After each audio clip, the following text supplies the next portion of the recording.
Lalaking nagnakaw ng motorsiklo na aresto matapos maaksidente sa San Carlos City sa Pangasinan. Buti nga. Detalye ng balita mula kay Freddy Fajardo, Aris 38, Masantos siya kabasan at Chikamin sa ating mga kababayan sa Pangasinan. Freddy. Masantos siya kabuasan, Kuyang Angel.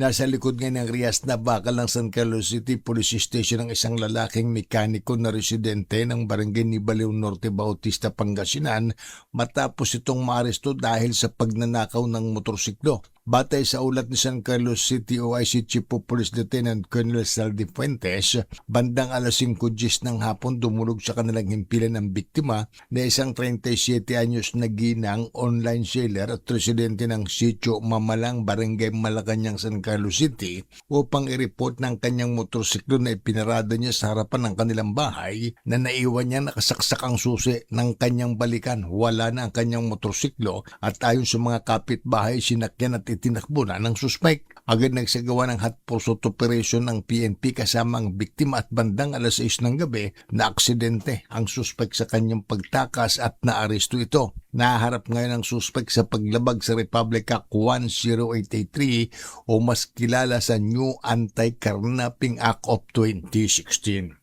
Mula sa Action Radio Pangasinan, ito si Freddy Fajardo, Aris 38, nag-uulat para sa DCRH, una sa Pilipinas, una sa Pilipinas. Maraming salamat, Freddy.